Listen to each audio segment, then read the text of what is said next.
अध्याय 1 पे चर्चा कर रहे हैं और मैं अध्याय 1 का एक ओवरव्यू देना चाहता हूँ। तो अध्याय 1 को बिना समझे आप गीता में क्या चल रहा है कुछ नहीं समझ सकते, कुछ नहीं समझ सकते। और उसके 4 कारण हैं। अब कई लोग अध्याय 1 पढ़ते हैं, कई लोग पढ़ते भी नहीं। क्या अध्याय 1 क्या पढ़ना है पता ही है। खैर कई लोग तो गीता ही नहीं पढ़ते, गीता के इंटरेस्ट नहीं होता मगर अध्याय 1 इतना इम्पॉर्टेंट है कि उसकी इम्पोर्टेंस मैं शब्दों में भी नहीं रख सकता। कितनी बार कहूँ इम्पॉर्टेंट है, इम्पॉर्टेंट इम्पॉर्टेंट इम्पॉर्टेंट है, पूरे लेक्चर में मैं कहता रहूँ तब भी कम पड़ जाएगा।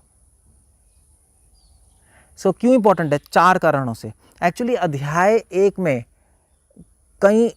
में प्रॉब्लम्स बताई गई हैं। प्रॉब्लम क्या है और गीता के बाकी अध्याय उसका सॉल्यूशन है, स्टेप बाय स्टेप दे रहे हैं और 18वें अध्याय तक फाइनल सॉल्यूशन आ रहा है।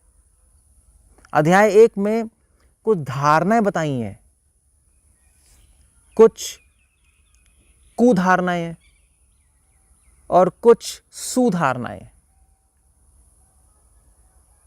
तो उन कुधारणाओं को गीता में एक चैप्टर में एक एक करके काटा हुआ है और 18वें अध्याय में उसको काट के फाइनल कंक्लूजन, निर्णय दिया हुआ है।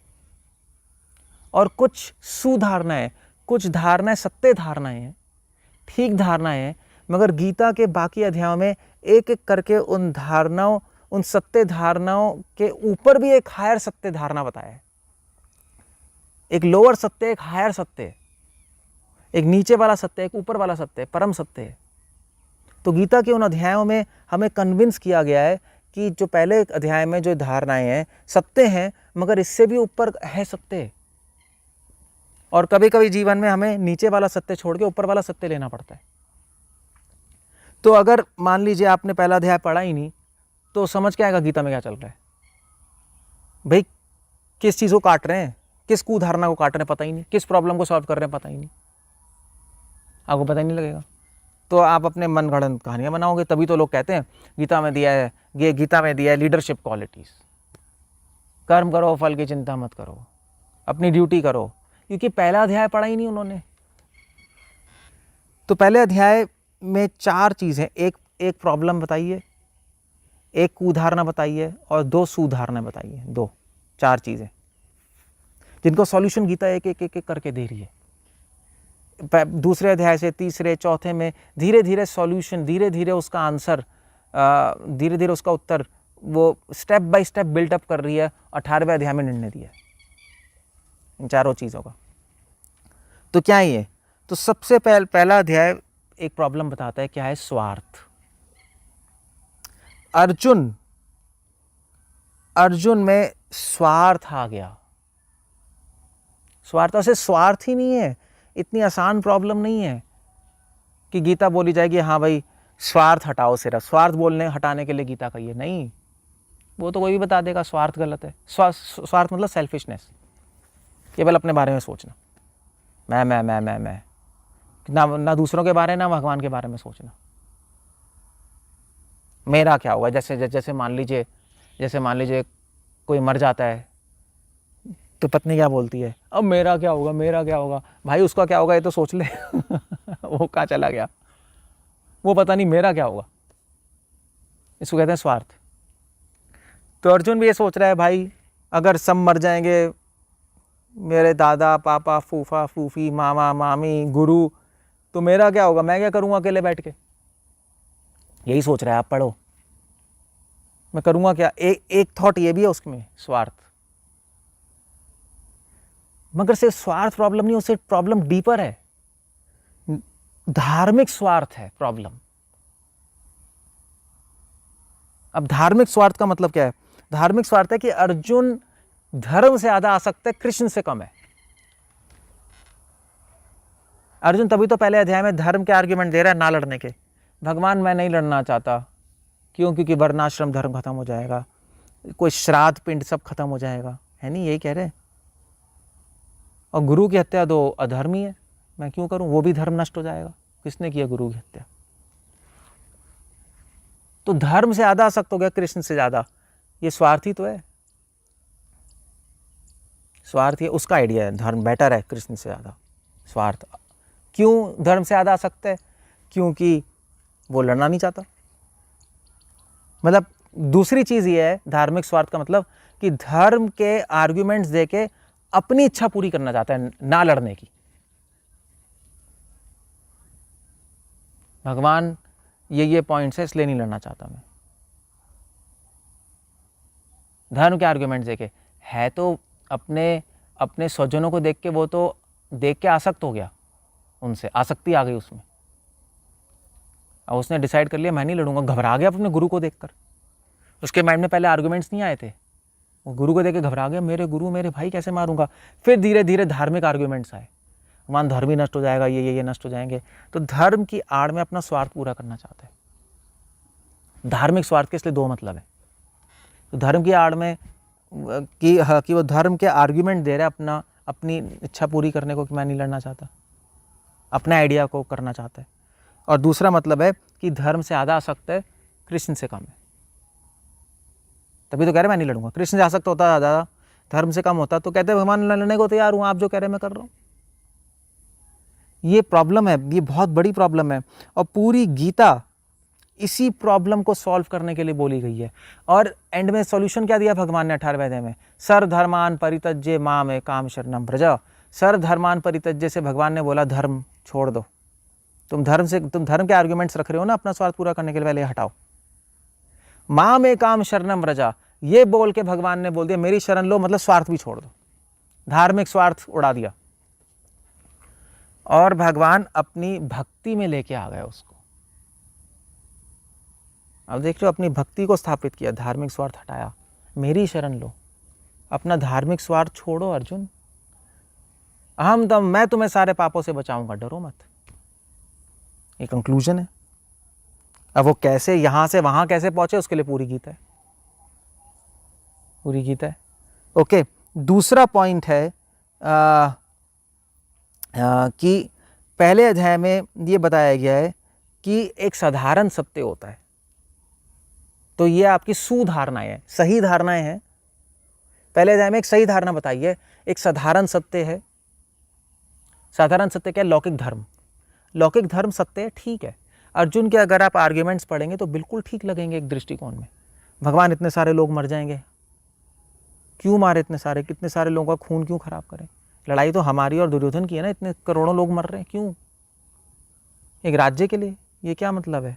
इससे तो मैं भीख मांग के रह लूँ। दूसरा, वर्णाश्रम धर्म खराब हो जाएगा। धर्म क्या रहेगा? जब सब मर जाएंगे कौन धर्म पालन करेगा? सब एनार्की, क्योस हो जाएगा, समाज बर्बाद हो जाएगा, औरतें विधवा हो जाएंगी, कोई श्राद्ध पिंडदान करने वाला नहीं होगा। और ऊपर से इतिहास में ऐसा काम होगा जो आज तक किसी ने नहीं किया, अपने गुरु की हत्या, भीष्म पितामह। ये कैसा युद्ध है? तो आर्ग्यूमेंट तो बिल्कुल ठीक लग रहे हैं। तो ये सत्य है, ये आर्ग्यूमेंट सत्य हैं सारे, ठीक है, मगर ये सुधारना है। मगर गीता में धीरे धीरे भगवान ये प्रूव करेंगे कि अर्जुन ये धारणा है, मगर ये नीचे की धारणा है, नीचे वाला सत्य है, इससे ऊपर भी कहीं सत्य है, वो देखने की कोशिश करो। उसको एक हायर ट्रुथ पे ले जा रहे हैं, लोअर ट्रुथ से हायर ट्रुथ पे, कि एक उच्च स्तर के सत्य पे जाओ, या यूं कह लीजिए साधारण सत्य, या यूं कह लीजिए लौकिक धर्म पहले अध्याय में बताया है। और गीता स्थापित कर रही है लौकिक धर्म से ऊपर उठो, भागवत धर्म पे आओ। और इसीलिए भगवान ने खुद बोला त्रैगुण्य विषय वेदा निस्त्रय गुण भव अर्जुना, दूसरे अध्याय के 45 श्लोक में। अर्जुन वेद तो सब लौकिक धर्म स्थापित कर रहे हैं। निस्त्रय गुण भव अर्जुना, तुम इससे परे जाके भागवत धर्म पे आओ।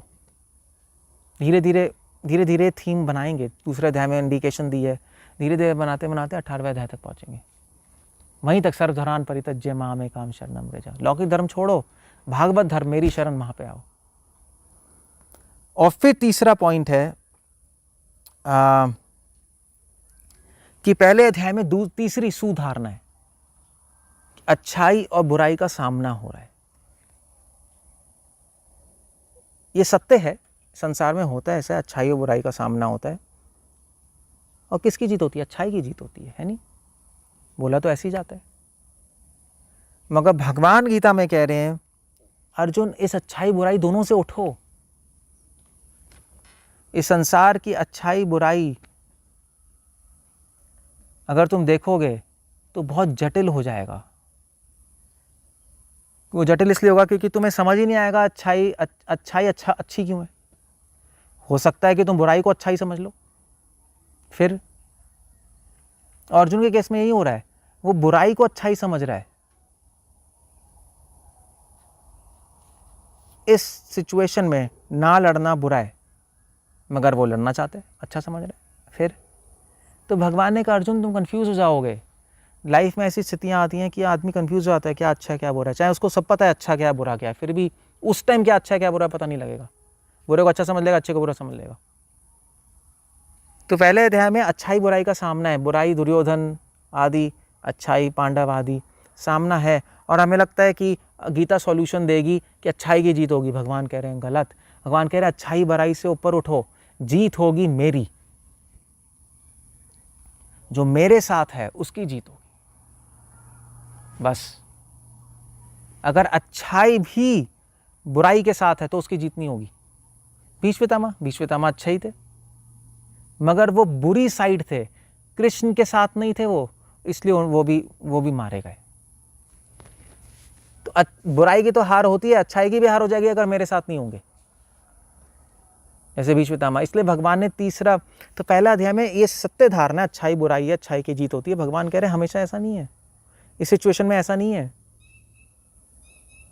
बल्कि इससे ऊपर उठो। भगवान धीरे धीरे थीम बना रहे हैं और भगवान गीता में कंक्लूजन धीरे धीरे स्टेप बाय स्टेप अर्जुन को कन्विंस कर रहे हैं कि अच्छाई बुराई से ऊपर उठ के मेरी भक्ति तक आओ। भक्ति करोगे तो अपने आप सब हो जाएगा। और 18वें अध्याय में भगवान ने निर्णय दे दिया अपना, गीता ने निर्णय दे दिया, यत्र योगेश्वरो कृष्ण यत्र पार्थो धनुर्धरा तत्र श्री विजय और भूतेर ध्रुवानी तिरमतिरमा। 18वें अध्याय का 78 श्लोक। जहाँ कृष्ण है वहीं विजय है, जहाँ कृष्ण और उनके भक्त अर्जुन है, जहाँ भक्ति है वहीं विजय है, वहीं श्री है, वहीं सब कुछ है, बाकी सब फेलियर है। और चौथी चीज जो है वो है कुधारणा, झूठी धारणा। झूठी धारणा ये है कि दुर्योधन आदि ये सोच के बैठे थे कि हमारी जीत होगी, बिना कृष्ण के वो सोच रहे थे मैं हमारी जीत हो जाएगी। ये तीसरे पॉइंट को एक दूसरे ढंग से बोलने का तरीका है।